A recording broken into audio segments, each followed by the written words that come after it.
com os meus amigos do Brasil e vou estar falando de geossintéticos, que é um tema de grande interesse para mim, né? Então, olhando as palestras que temos tido agora, excelentes palestras que temos tido, eu vou identificar que vou ter dois aspectos que são similares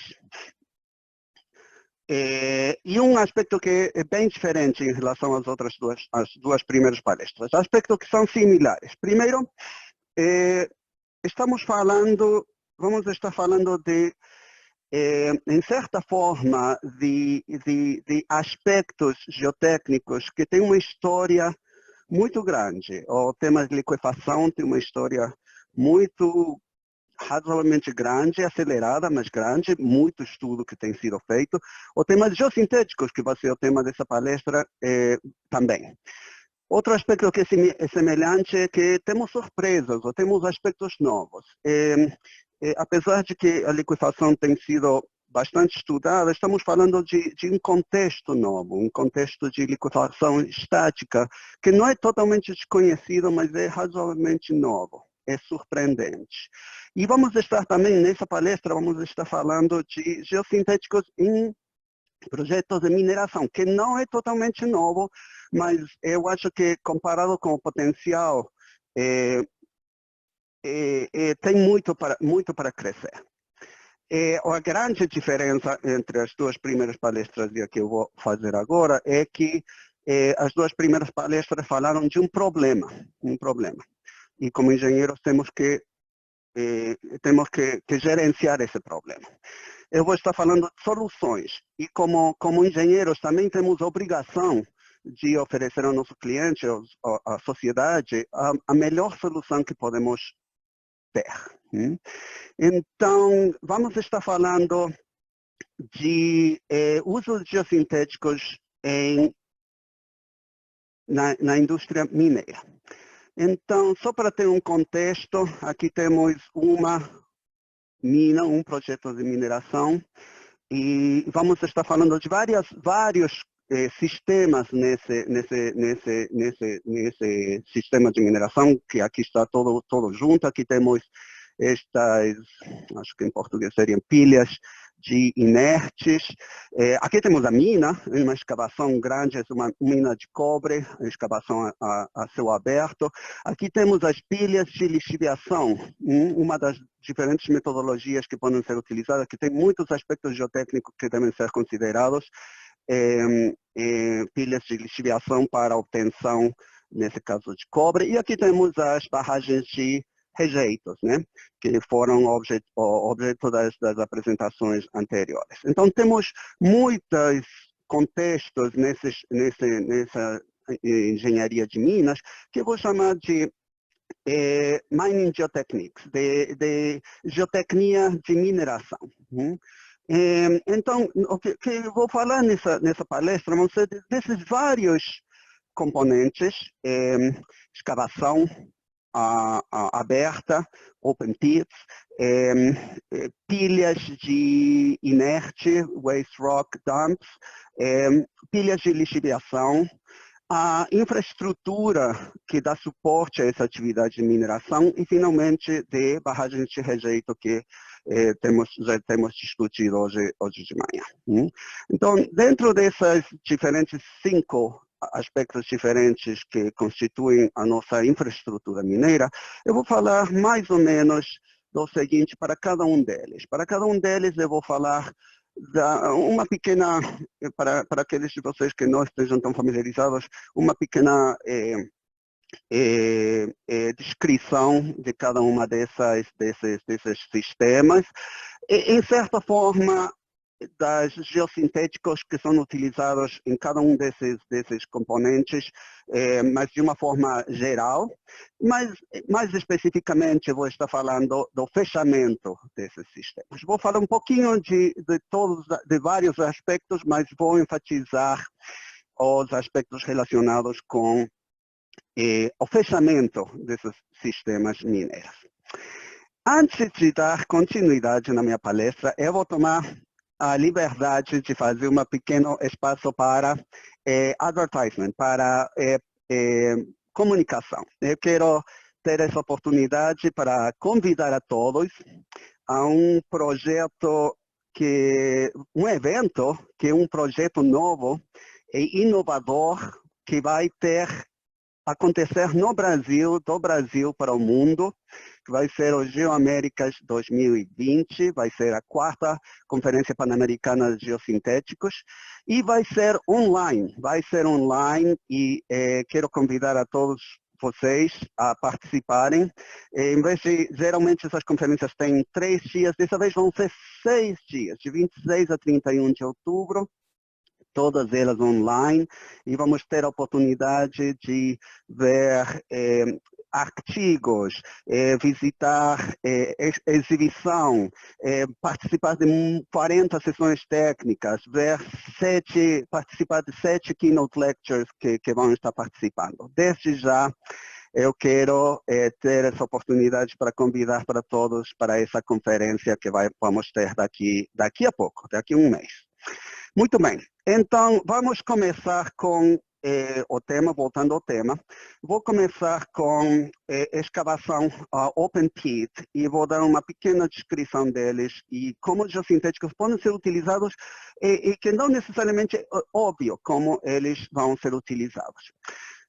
Aqui temos uma vista de open pit, a mina, a extração mineira que acontece a céu aberto, nesse caso em particular. São estruturas impressionantes. Aqui temos uma outra vista. E da forma em que os geossintéticos têm sido utilizados para esses open pits é para repurpose, para um objetivo diferente a essa escavação enorme que tem sido feita com objetivos de extração. Então, eles têm sido, antes de utilizar geossintéticos, eles têm sido utilizados antigamente como reservatórios de água ou de material inerte, mas agora com o uso de geossintéticos, essas escavações a céu aberto estão sendo utilizadas para ter um objetivo, fazer um objetivo diferente, que é como aterros sanitários, como pilhas de lixiviação e como barragens de rejeito. Então, o meu objetivo nessa apresentação é de ilustrar, vou mostrar muitos casos históricos, principalmente nas Américas, e o objetivo é de ilustrar que tudo isso são aspectos inovadores, mas que já têm sido feitos, e já têm sido bem-sucedidos e que dá para repetir. Desde o ponto de vista de reutilizar uma dessas escavações como aterro sanitário, aliás, aterro sanitário vai ser objeto de outras apresentações aqui. Então, essas escavações foram seladas, lined. Nesse caso em particular, vou estar falando do aterro sanitário de Bristol, na Virgínia, que foi uma mina que foi reavaliada como um aterro sanitário. E o que é impressionante dessa estrutura é que as escavações, as paredes da escavação, são essencialmente verticais. Foi construída e convertida num aterro sanitário no final dos anos 90. Aqui temos uma vista dessa escavação impressionante. Aqui temos a vista nesse caso, do liner, que foi feito, aqui temos a rota de acesso ao pit, a escavação, e aqui temos o fechamento de fundo, que foi feito com uma geomembrana. Aqui temos um detalhe, na verdade o que se foi feito foi uma tela de aramado metálico para proteger em relação à provável queda de rochas, e também para oferecer uma forma de colar a geomembrana nessas paredes verticais. Aqui temos uma vista da instalação desses aramados metálicos. E, na verdade, o jeito que isso foi feito, e aqui temos uma vista do fundo, e, na verdade, esse aterro sanitário, as paredes foram levantadas parcialmente. A escavação é tão profunda que ela não foi selada totalmente, foi selada uma primeira fase e a ideia é continuar aumentando verticalmente esse selo à medida que o aterro sanitário é construído. Aqui temos uma vista da primeira fase do selo dessas paredes verticais. Olha a inclinação dessas paredes. Aqui temos uma vista de como essa geomembrana foi ligada a esse aramado que serve de base. Aqui temos um detalhe da soldadura das geomembranas. E, finalmente, uma outra vista do acesso a essa estrutura, um novo aterro sanitário.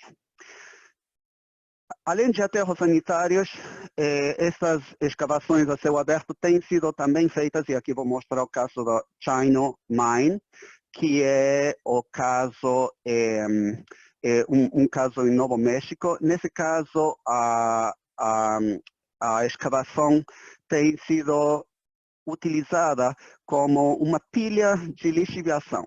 Uma pilha de lixiviação no final dos anos 80. Aqui temos uma vista do aterro, aqui temos uma pilha de lixiviação, não como parte da escavação, mas aqui temos também uma outra pilha de lixiviação colocada dentro da escavação. Então, esta foi uma outra forma de utilizar geossintéticos. Essa foi, essencialmente, o fechamento dessas escavações a céu aberto constituem o liner de base, de fundo, da estrutura a ser construída subsequentemente. E, finalmente, aqui temos um outro uso dessas escavações a céu aberto, que é reconfigurar essa escavação agora como uma barragem de rejeito. A primeira delas que tem sido feita desse jeito tem sido no norte da Espanha. É uma mina de ouro que nos anos 90 foi construída para ser uma barragem de rejeito. Aqui temos uma vista da selagem, nesse caso com uma geomembrana de PVC, e temos aqui como um detalhe dos detalhes de como essas geomembranas foram instaladas. Na verdade, foi colocado um geotêxtil tecido que serviu tanto de proteção quanto de potencial drenagem interna. E, na verdade, foi uma geomembrana de HDPE de 1,5 milímetros de espessor. E aqui temos uma vista dessa nova barragem de rejeito construída nessa escavação. Grandes vantagens. Tem desafios e tem vantagens. Os desafios é essencialmente construir esse liner nessas reconstruções de escavações a céu aberto. Tem aspectos construtivos bastante desafiadores, um desafio muito grande, particularmente na construção de entalujos muito íngremes, inclusive verticais, mas, por outro lado, tem ganhos muito grandes, tanto na utilização do espaço físico, quanto da estabilização da área e do fechamento final, com uma nova utilização da área de escavação. Muito bem. Então, já temos falado de escavações a céu aberto. Deixa agora passar para pilhas de estéreo. As pilhas de estéreo, vou falar um pouquinho desse conceito em geral. Essas pilhas de estéreo, tem alguns que dizem que essas são as estruturas maiores do mundo, né? Aqui temos uma vista da pilha em Antamina, no Peru. Essa pilha tem 1 bilhão de toneladas de material. Tem uma extensão que geralmente é maior do que a extensão da escavação, da onde o material foi retirado. Nesse caso, tem uns 240 hectares dessa pilha e tem uma altura de mais de 500 metros. Então, realmente estamos falando de estruturas muito grandes, muito grandes. Aqui temos uma outra vista de uma outra pilha de inerte, nesse caso na British Columbia, no Canadá, 8,5 bilhões de toneladas de estéreo que têm sido colocadas nessa pilha de inerte. Nem sempre temos tido também falhas, não tão com consequências tão catastróficas como as que temos escutado hoje de manhã, mas tem tido falhas de pilhas de estéreo, e aqui temos um desses casos. Esse caso aconteceu também na British Columbia, no Canadá. Estamos falando de uma ruptura que levou a um deslizamento do material por mais de 2 quilômetros, nesse caso em particular. Mas além da estabilidade, tem muitos aspectos nos quais temos que nos preocupar e para os quais geossintéticos podem vir a ajuda, nesse caso, no caso de fechamento desses sistemas, além da estabilização deles. Um estudo que eu achei muito interessante dessa pilha de estéreo na Austrália. Eles fizeram um estudo visando analisar quais são os diferentes fatores que vão levar à erosão ao longo do tempo. Estamos falando de reconfiguração dessas pilhas ao longo de centenas de anos. Uma vez que essas pilhas são colocadas, elas não vão ser mudadas. Então, esse estudo essencialmente avaliou processos erosivos que vão levar ao crescimento dessa pilha para planejar o avanço dessa pilha. Foram estudados processos erosivos de como vão ser a reconfiguração dessas pilhas ao longo dos anos. E em todas essas reconfigurações de processos erosivos, e não apenas estabilidade global, são muito importantes e geossintéticos têm muito para dizer. Um caso que achei muito interessante, na verdade, vem do Brasil, do nosso colega Leandro Costa Filho. Eles fizeram o fechamento dessa planta de processamento de zinco, no qual eles colocaram um fechamento que inclui uma geomembrana de PVC, na qual é perforada para dar suporte à proteção contra a erosão, nesse caso utilizando geocélulas. Geocélulas essencialmente para proteger em relação a... Estamos falando de, geralmente,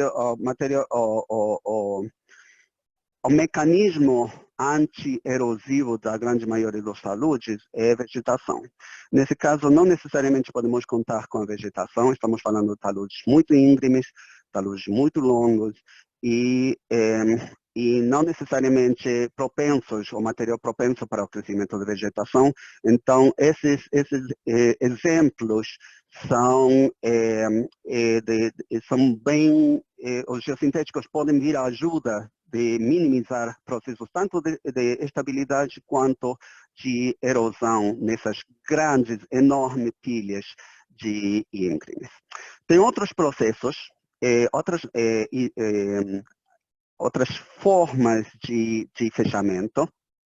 Algumas delas têm sido feitas no que tem sido muito utilizado em outras partes do mundo, também no Brasil, que é o caso de sistemas de cobertura não saturados. Muitas vezes tem diferentes nomes, sistemas evapotranspirativos de cobertura, sistemas de store and release, tem muitos aspectos. E muitos poderiam dizer, ué, mas essa palestra é de geossintéticos, esse store and release, a filosofia é que você não projeta uma barreira, você projeta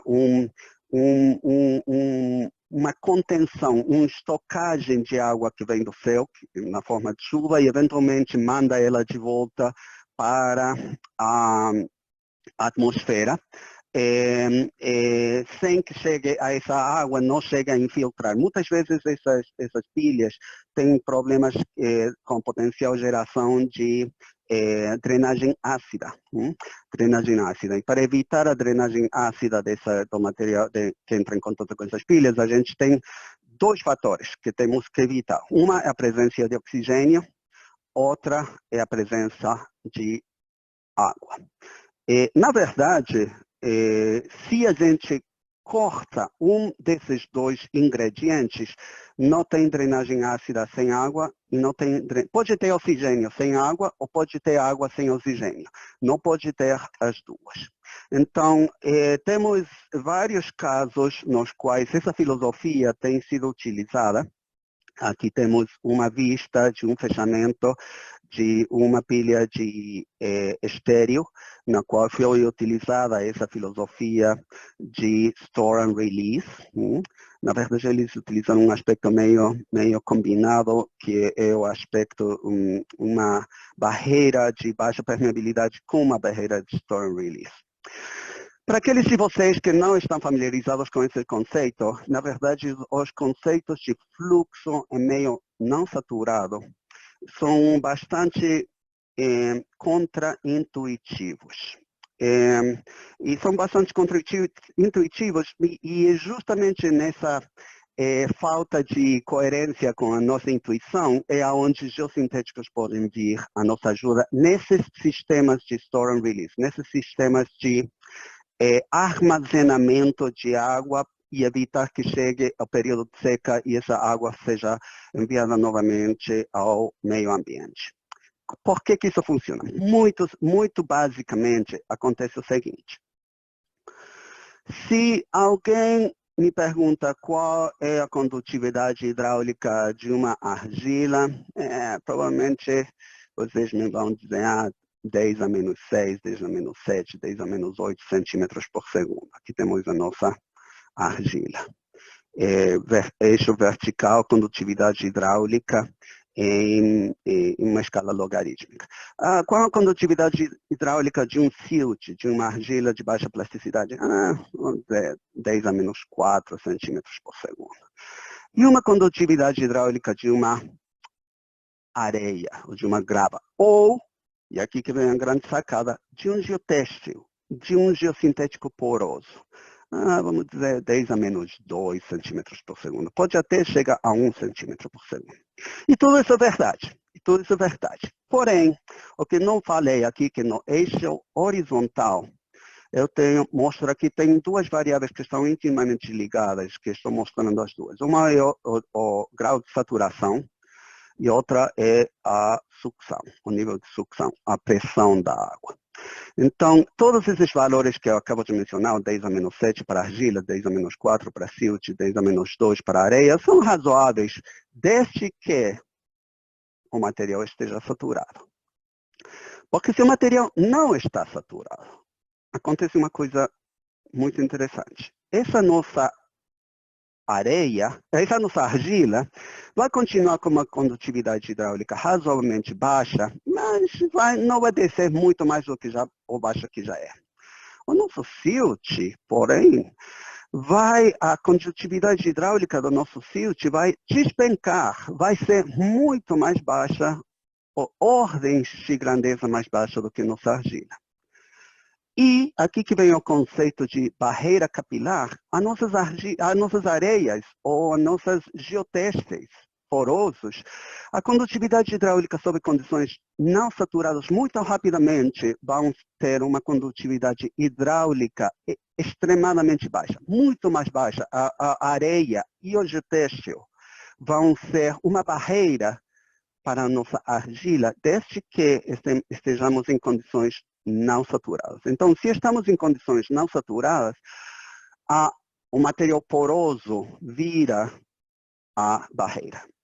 Então, o meu critério de projeto agora passa a ser que eu tenho que garantir que durante a vida útil da minha estrutura, as condições não vão chegar à saturação. Então, não vou entrar nos detalhes, mas tem vários desses conceitos. Aqui temos um sistema, vamos dizer que sem uma barreira capilar. Sem uma barreira capilar, na verdade, a gente tem que projetar camadas razoavelmente espessas de cobertura, porque a ideia é que se aqui temos teor de umidade contra a profundidade, quando chove, o teor de umidade vai aumentar, e a frente de avanço da umidade vai descer, e uma boa barreira, um bom sistema evapotranspirativo é tal de que antes que esse fronte de avanço chegue, nesse caso, no rejeito, chega o período de seca e essa teor de umidade decresce e voltamos novamente a flutuação de teor de umidade acontece dentro do espessor do meu sistema de cobertura. E se isso acontece, eu tenho um bom sistema evapotranspirativo. O sistema de barreira capilar é mais ousado no sentido em que se eu tenho uma barreira capilar, seja um geotêxtil, seja um geocomposto drenante, seja uma areia ou seja uma grava, agora a gente tem um sistema de 3 camadas. Então, esse sistema de superfície vai ter um comportamento semelhante ao que eu mostrei anteriormente e vamos ter com a chuva, vamos ter um aumento do teor de umidade de novo. Eixo horizontal, teor de umidade, na verdade, feira aqui é teor de umidade volumétrico. E o teor de umidade vai aumentar, e estamos perto do sistema da grava. Mas acontece, ou grava, ou areia, ou geoteste, acontece que se estamos sob condições não saturadas, um aspecto muito interessante acontece, que na verdade essa grava, esse geoteste, na verdade, é uma areia, é uma barreira que vai favorecer o aumento do volume de água que pode ser estocado. E esse volume de água permanece aí até que chega novamente ao período de seca e esse valor de água diminui. Agora, isso tem uma vantagem grande, potencialmente adicional, ter uma barreira capilar em relação a ter um sistema de evapotranspirativo de cobertura pelo seguinte. Se a melhor barreira de cobertura para evitar drenagem ácida não é uma barreira seca. É uma barreira que a água, um grau de saturação alto, é uma barreira para o oxigênio muito grande. Então, na verdade, se eu mantenho a minha camada, a minha barreira capilar com um conteúdo de um grau de saturação razoavelmente alto, logo em cima da minha barreira capilar, eu vou estar minimizando, apesar de ter água, vou estar minimizando ou possivelmente eliminando o ingresso de oxigênio dentro do meu rejeito. E isso é o que eu preciso para evitar a drenagem ácida. Aqui temos uma coluna, resultado experimental. Aqui temos uma coluna de avanço de teor de umidade. Aqui temos sensores de teor de umidade. Aqui temos o meu sensor vermelho. O teor de umidade está avançando na minha coluna. Aqui temos o teor de umidade aqui 15% teor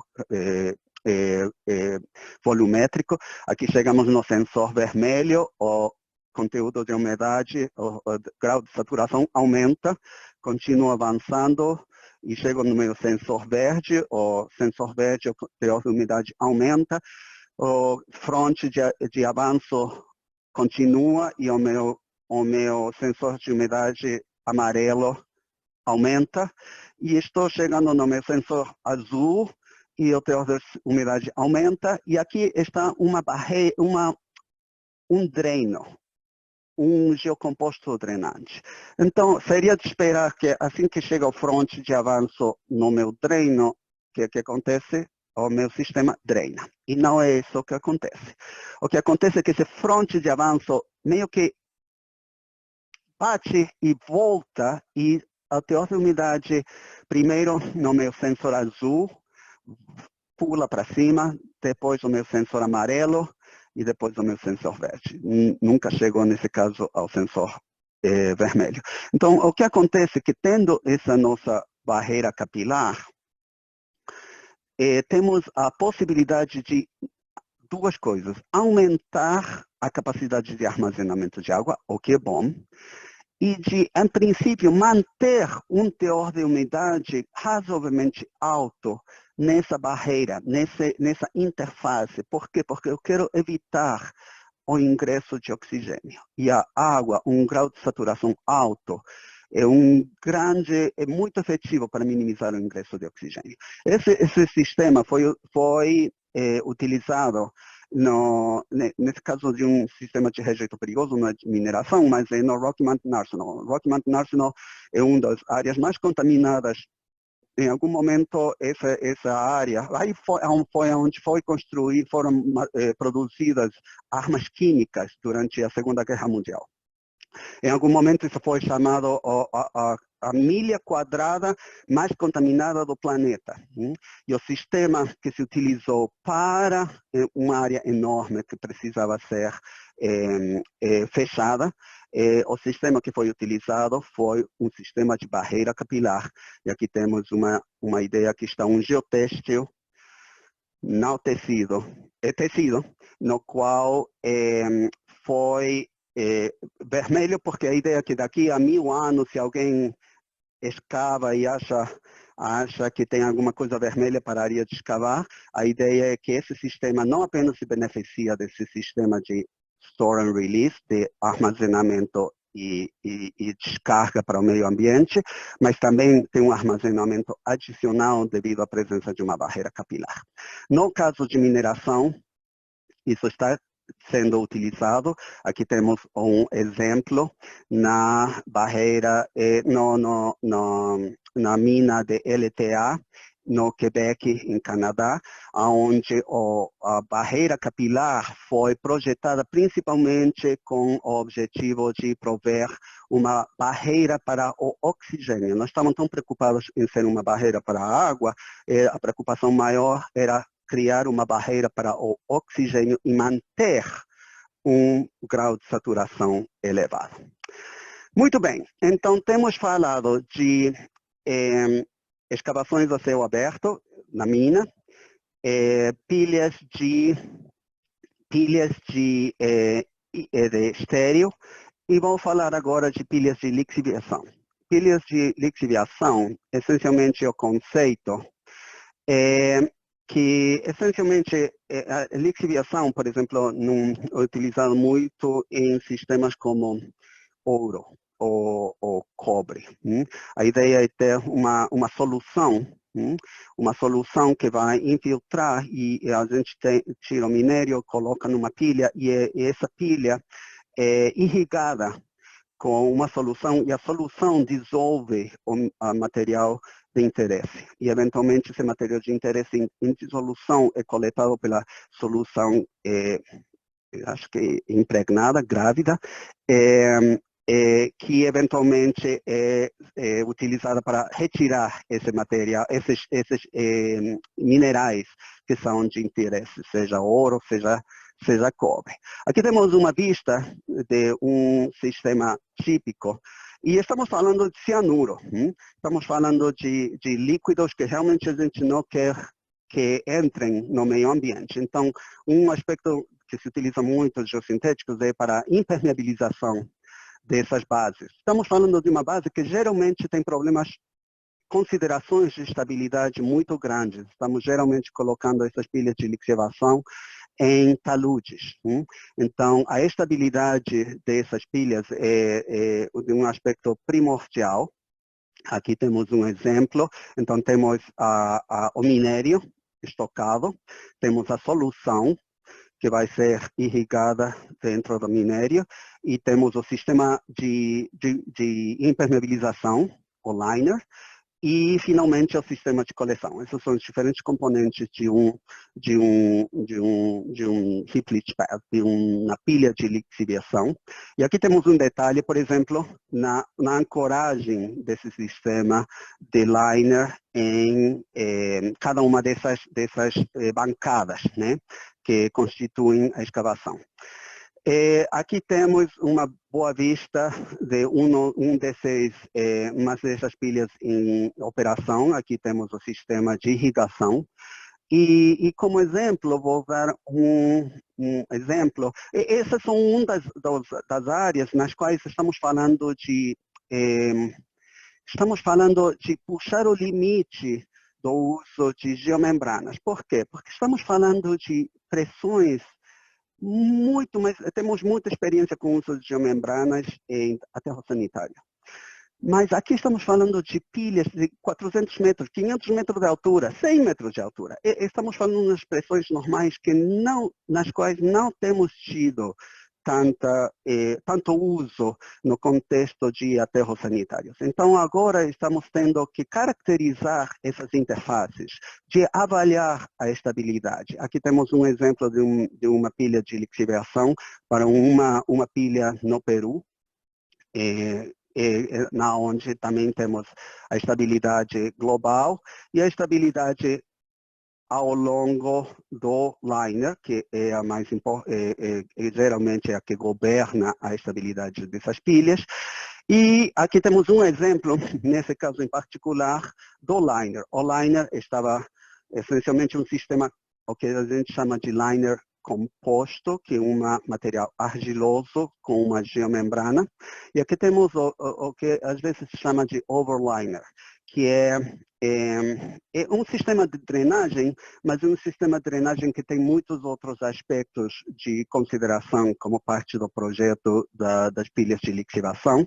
O que é importante nesse caso em particular é a caracterização da interface, que não é um dado que a gente tira da literatura. É um dado que muitas vezes, que geralmente, como obrigação de engenheiros, é caracterizar essa interface, esse ângulo de atrito nessa interface. Aqui temos caixas de cisalhamento direto, mas de grande porte, para caracterizar a interface entre o material a grava, que vai ser o material de coleção de líquidos em cima da minha geomembrana e a geomembrana em si.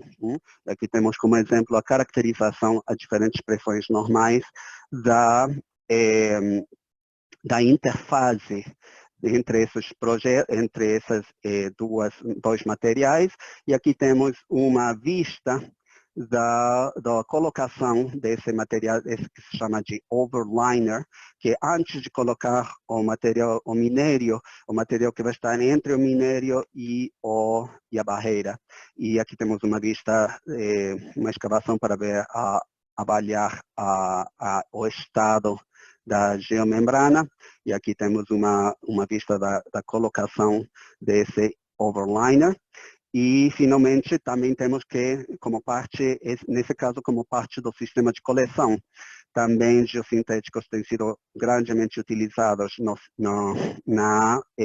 projeto de pilhas de lixiviação. Aqui temos uma outra vista do sistema de coleção. Muito utilizado, eu sei que a minha palestra é principalmente sobre sistemas de fechamento. Nesse caso, por causa da importância do sistema de liner em pilhas de lixiviação, eu tenho enfatizado esse aspecto. Muito bom. Então, como andamos de tempo? Bem, então vamos agora, já temos visto a escavação, a pilha de lixiviação. Até agora, geossintéticos podem vir à ajuda de cada um deles. vamos à infraestrutura. A gente precisa muitos aspectos da infraestrutura importantes como parte da operação e do fechamento das minas, dos sistemas de minas.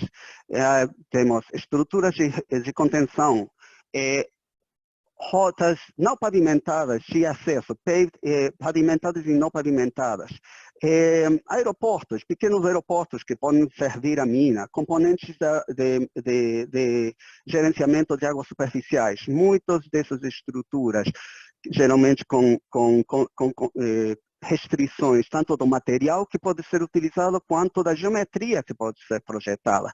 E aí é geralmente quando os geossintéticos vêm na ajuda do projetista e do dono da obra. São alguns exemplos fantásticos. Aqui temos uma vista de uma ponte, como parte de essa mina Yanacocha, no Peru. O que é muito interessante é que essa ponte tem aqui os estribos, os estribos da ponte.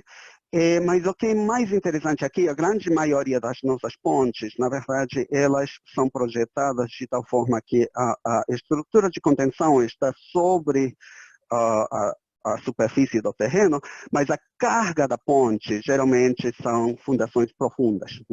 Se vocês vão qualquer ponte lá na cidade de São Paulo, na cidade do Rio de Janeiro, as fundações para a ponte em si vão ser fundações profundas. Nesse caso, o fato de estar utilizando estruturas de solo reforçado permite a construção do que se chama um sistema autoportante, onde o sistema aqui não é apenas uma estrutura de contenção, mas também uma fundação reforçada. Nesse caso, a estrutura de contenção funciona não apenas como estrutura para dar suporte à via de acesso, mas também para dar suporte à carga da ponte, cargas muito elevadas. Um exemplo dessas muitas estruturas inovadoras que têm sido facilitadas com o uso de geossintéticos, nesse caso de reforço. Aqui temos um outro exemplo, nesse caso, uma outra estrutura de suporte, nesse caso no Brasil. A professora Gardoni, o Vitor Pimentel tem trabalhado nesse projeto muito inovador, essencialmente um spillway, um vertedouro de uma barragem de rejeito, e na verdade o vertedouro foi reforçado com geogrelha, mas a geogrelha sustenta uma geocélula. E essa geocélula foi concretada. Então, aqui temos uma vista desse sistema, aqui temos uma vista do talude reforçado, mas não apenas o talude tem que ser reforçado, mas a superfície tem que ser protegida. Então, aqui temos a colocação de geocélulas em relação a nosso em cima do talude reforçado.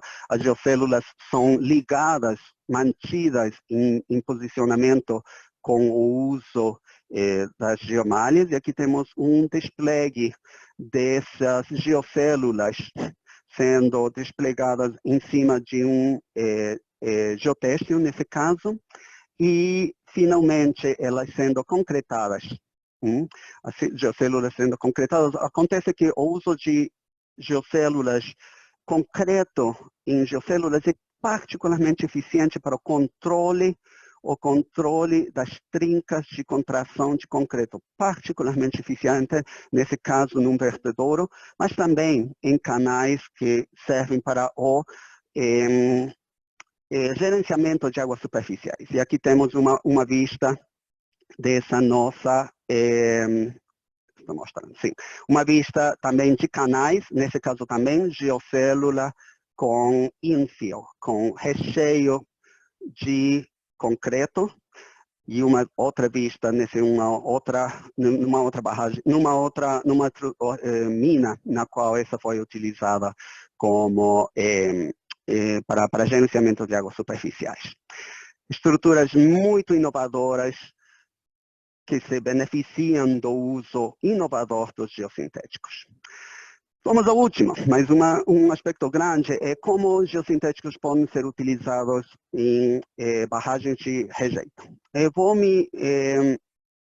Eu vou enfatizar, tem muitos aspectos que não vou cobrir, em particular, eles estão sendo muito utilizados para fechamento, para selagem da barreira de fundo de barragens de rejeito. Não vou entrar nisso, vou principalmente enfatizar os aspectos relacionados com alteamento de barragens e com fechamento final de barragens de rejeito. Então, temos visto exemplos de barragens de rejeito, e nesse caso estamos com disposição de rejeitos finos, geralmente chamamos elas no Brasil, entendo, de lamas. Aqui temos as lamas, aqui temos uma vista, estruturas enormes, não vou entrar em detalhes de mais notícias, os dois anteriores apresentadores falaram das más notícias, eu vou falar só de boas notícias. As duas são importantes, as boas notícias e as más notícias, a gente aprende das duas. Mas então, aqui temos uma vista de uma barragem de rejeito, uma outra vista de barragens de rejeito, essas duas no Peru. Aqui temos um exemplo eu falei que ia falar de dois aspectos, expansão vertical e fechamento. Expansão vertical. Aqui temos um projeto de uma barragem de rejeito no México. No México, no qual o alteamento estava muito limitado pela configuração geométrica. É muito comum, um problema muito comum em Minas. E nesse caso, a configuração geométrica era tal que a forma de obter esse alteamento foi através de um muro reforçado. E aqui estamos só vendo uma vista das análises de estabilidade, mas o sistema em geral acabou sendo um sistema reforçado, nesse caso com geotestes. Muitas vezes podemos ter geotestes quando o objetivo é minimizar problemas relacionados com assentamentos diferenciais, e nesse caso um geocomposto drenante, um GCL e uma geomembrana de LLDPE, Low Linear polietileno de baixa densidade, ou de densidade linear. Então, um exemplo de uma configuração na qual o uso de geossintéticos é muito complexa, mas muito efetiva, tanto como elemento de estabilização, quanto como elemento de drenagem, quanto como elemento de barreira. Um outro exemplo muito inovador e que está ganhando muito peso é o uso de geotubos. Nesse caso, como parte do alteamento da barragem, mas podemos pensar nos geotubos, essencialmente salsichões de geoteste materiais porosos, onde a gente bota a nossa lama e a lama se desatura, drena, mas de uma forma contida. E aqui temos ela não apenas sendo utilizada para disposição dessa lama, mas também para estabilização de um sistema de contenção, nesse caso. Aqui temos uma vista de esses geotubos drenando e, nesse caso também, sendo utilizado como material de contenção. Em alguns casos, esses geotubos são apenas utilizados, que é uma vantagem muito grande, são apenas utilizados para disposição final das lamas. Tem toda uma tecnologia detrás disso, qual o tratamento floculante e qual o tipo de líquido que a gente quer obter decorrente desse tratamento, dessa disposição de lamas, nesse caso num material fechado que drena de uma forma controlada. Casos brasileiros importantes. E de novo, o nosso amigo Leandro, num alteamento de uma barragem de rejeito, na qual o objetivo era estender alteamento último dessa barragem. Aqui também temos, aqui no Brasil, a utilização de um muro de geossintéticos. Nesse caso, o geossintético utilizado foi uma geogrelha, na verdade, uma geogrelha de PVA, que tem uma rigidez e uma resistência comparativamente elevada. E a face flexível, que pode ser revegetada. Aqui temos uma vista do alteamento desse muro, no qual estamos dando uma olhada aqui a colocação da geogrelha à medida que está sendo construída, uma vista da fachada sendo construída, aqui uma vista do fechamento dessa face do muro, e eventualmente esse muro é revegetal.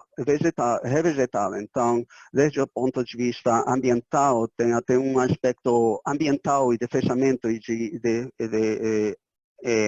estético muito importante. E aqui temos uma vista muito impressionante dessa barragem depois de construída.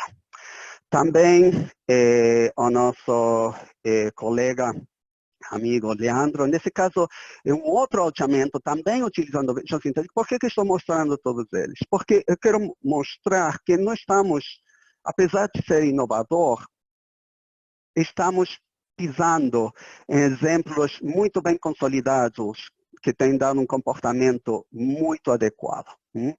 Aqui temos um outro, no qual, um outro alteamento, a grande dificuldade era o fato de que esse alteamento, eu mostrei essa estrutura num caso anterior, mas nesse caso era para fechamento dos inertes desse material.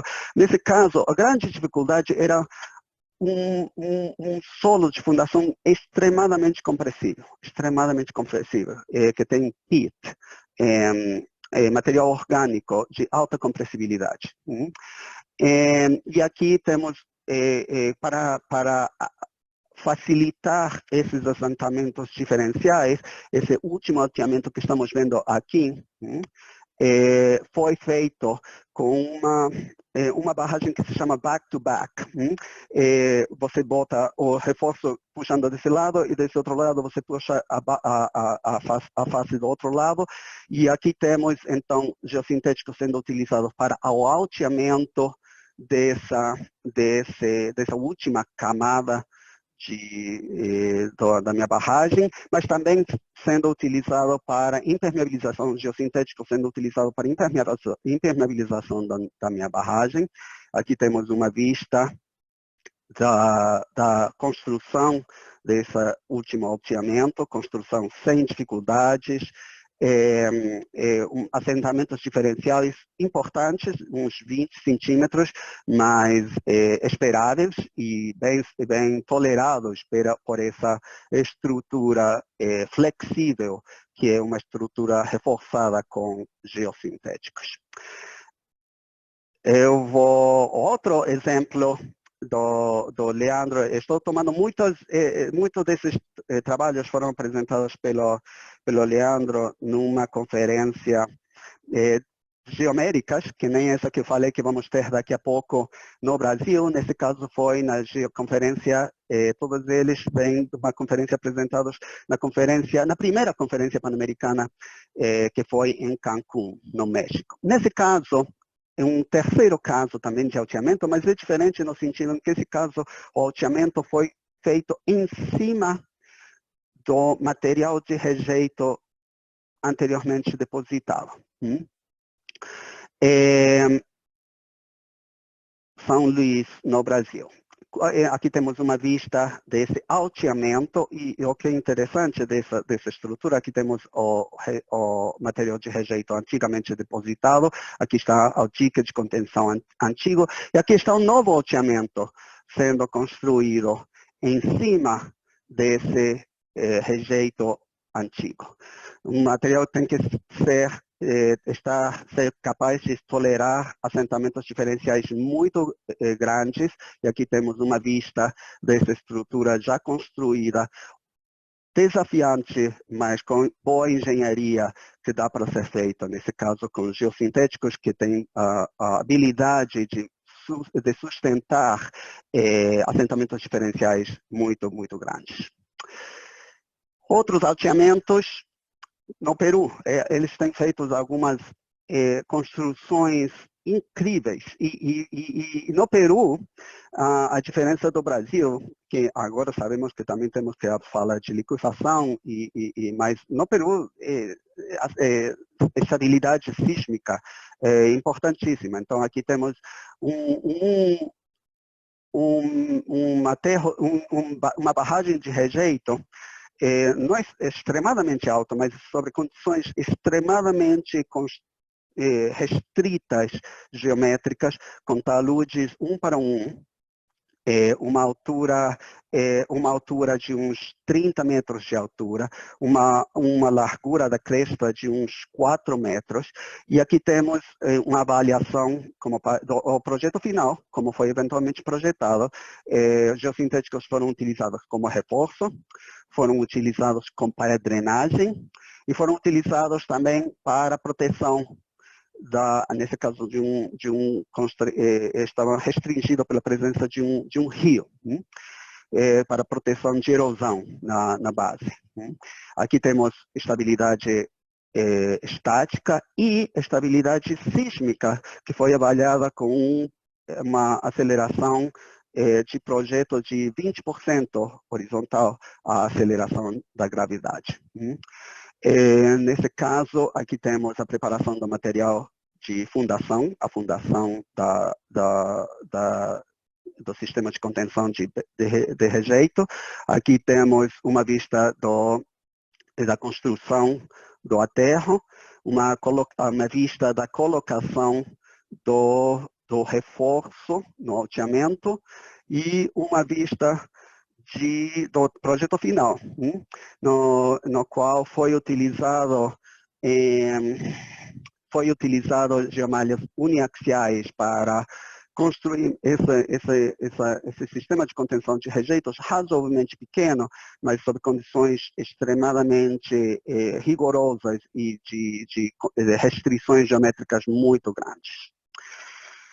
Muito bom, isso foi para alteamentos. Vou passar agora para fechamento de aterros sanitários, mas antes de entrar disso, eu falei que não ia entrar no aspecto no aspecto de sistema de liner, mas eu queria mostrar esse daqui porque queria dar um exemplo de como geossintéticos podem facilitar problemas de drenagem interna e problemas de filtração. Não deixo de pensar em como que teriam reagido essas duas falhas que temos visto na apresentação anterior, excelentemente discutidas, mas como elas teriam agido se a mesma disposição, a mesmo teor de vazios, teria tido uma drenagem mais efetiva, uma drenagem de fundo mais efetiva. E aqui temos o caso de uma barragem de rejeito no Peru, no qual geossintéticos foram utilizados para projeto da drenagem de fundo da barragem de rejeito, das lamas. E aqui temos um exemplo da rápida consolidação que aconteceu ainda durante a disposição do rejeito, uma lama que, aqui está o autor desse trabalho, uma lama que não teria tido condições de andar nela logo depois da disposição da lama. Aqui temos ela, em certa forma, controlada. Eu acho que tem muito para avaliar esses condicionamentos. Estamos falando de uma drenagem, tem considerações importantes de filtração, de drenagem, mas certamente todas elas podem ser avaliadas. E se tem um aspecto importante de geossintéticos é que eles podem ser tailored, que eles podem se ajustar aos parâmetros que serão necessários para o projeto de um dado projeto. E aqui temos uma vista desse projeto anterior. Aqui temos uma vista da drenagem. A drenagem que estava drenando depois da construção, pouco depois, durante a construção, foram drenados 200.000 metros cúbicos de líquido, continuamente drenando como parte desse sistema de drenagem nessa barragem. Mas vamos passar agora ao fechamento. Eu vou passar novamente a casos brasileiros. Aqui temos o fechamento, eu diria, com um fechamento com geomembrana, que é o caso de uma barragem industrial antiga. Nesse caso, a barragem, o sistema de geomembrana incluía uma geomembrana de PVC de menos de 1 milímetro de espessor. Também uma consideração importante desses projetos é os assentamentos diferenciais que vão acontecer ao longo do projeto. Aqui temos uma vista da disposição do sistema de selagem superficial, o material térreo acima e, eventualmente, o fechamento final desse aterro sanitário, utilizando, nesse caso, geossintéticos. E aqui temos um outro fechamento, nesse caso, uma barragem no Peru, localizada no este de Lima, mas a uma altitude enorme, mais de 4.000 metros acima do nível de mar.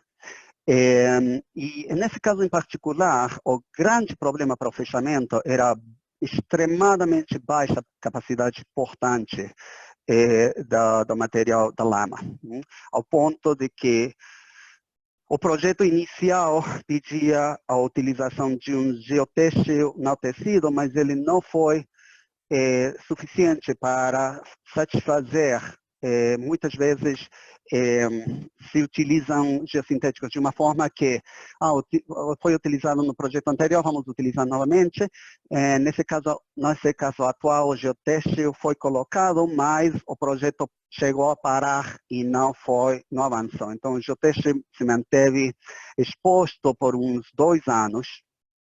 E, eventualmente, quando o sistema foi fechado com uma geogrelha. Geogrelha podem ser utilizadas, nesse caso, para dar capacidade portante a um material de extremadamente baixa capacidade portante.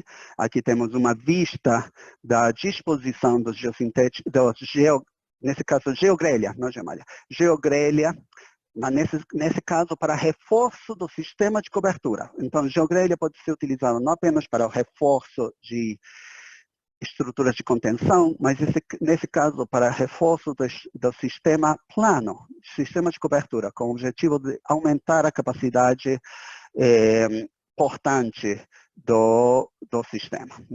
Aqui podemos ver que, apesar do sistema ter uma capacidade portante adequada, estava essencialmente baixo nível de água.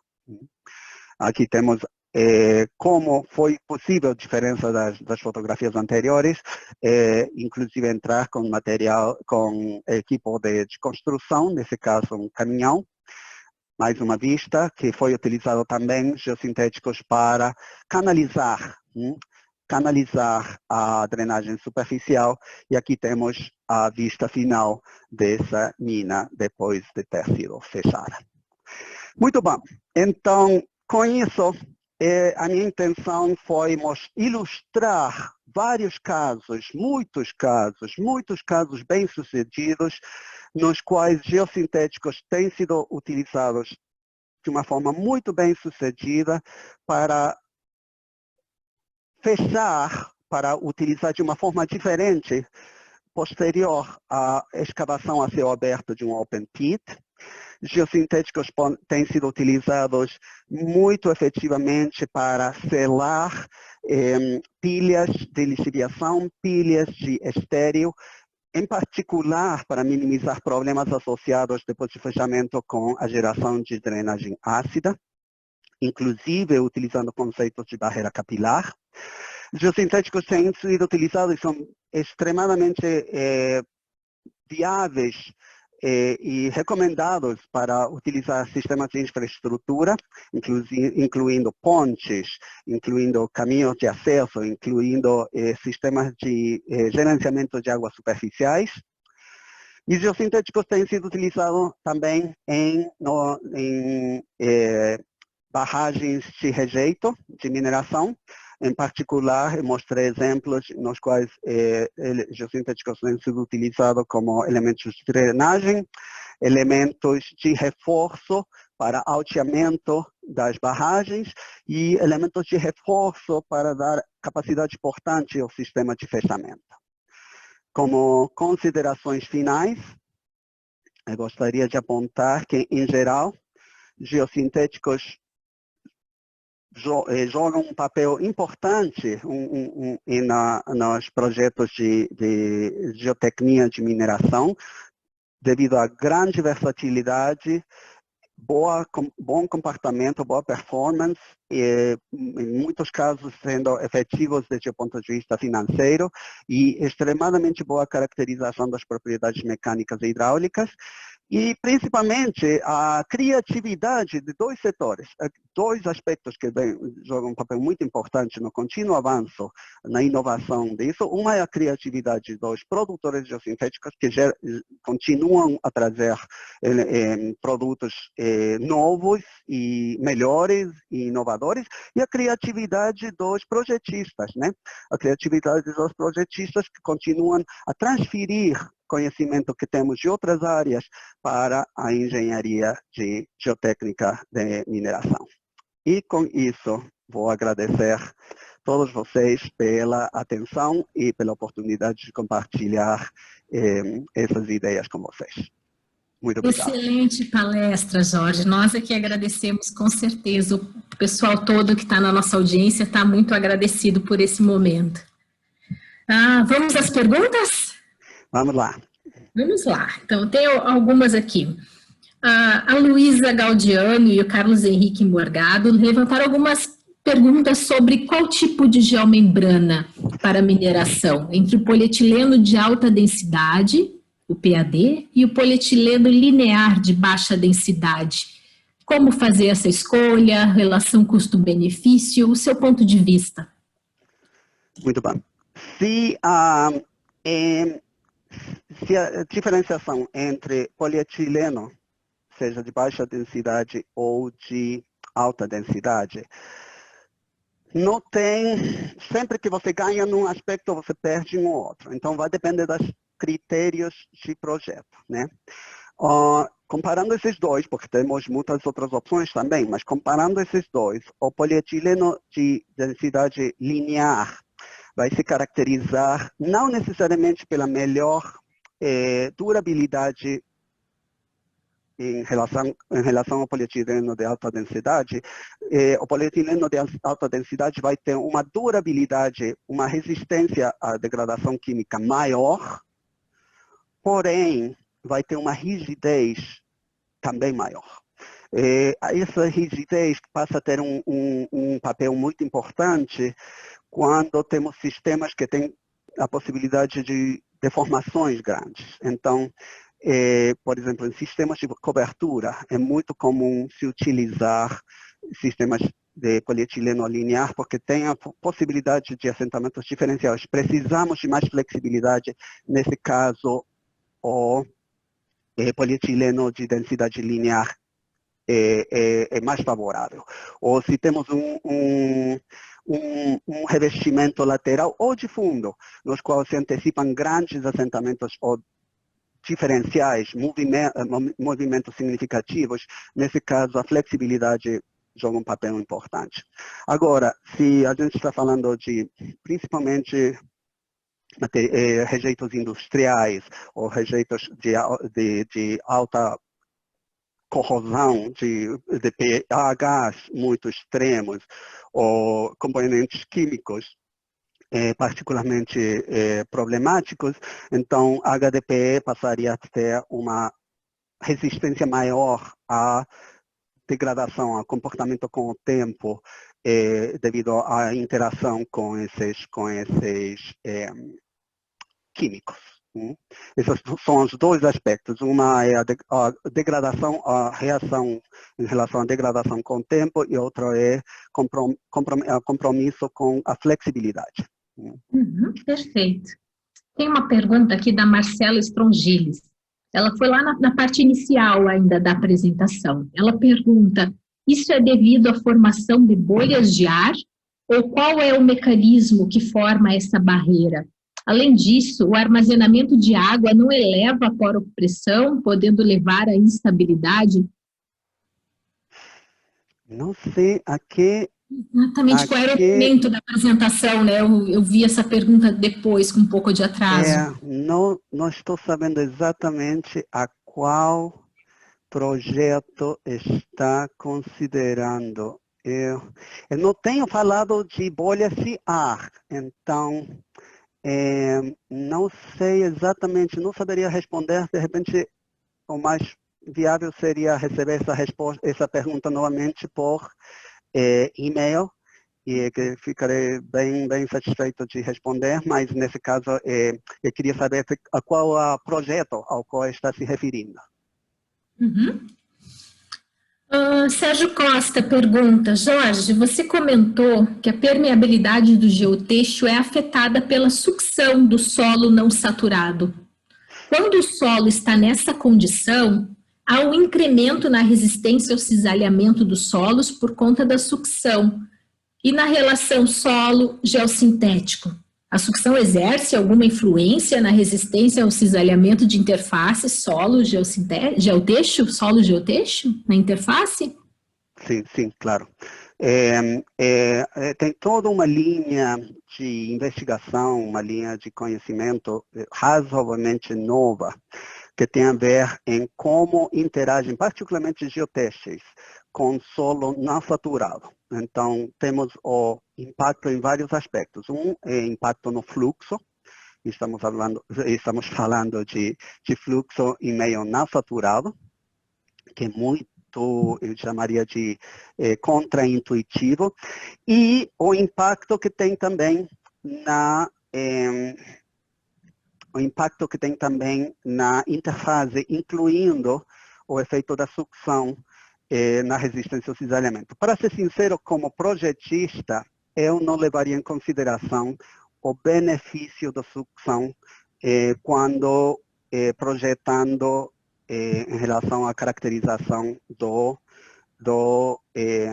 da interface. Ela existe, mas como projetista eu não levaria em consideração. Geralmente eu tenho trabalhado muito mais com caracterização da interface sob condições totalmente drenadas, geralmente saturadas, mas drenadas, sem considerar o benefício que poderia acontecer devido à presença da sucção. Por outro lado, quando estamos falando de sistemas de cobertura, não de sistemas de base, sistemas de cobertura, independendo do tipo de clima, levar em consideração a evitar a saturação por uma questão de fluxo, esse sim tem sido bem mais utilizado, particularmente para o projeto de sistemas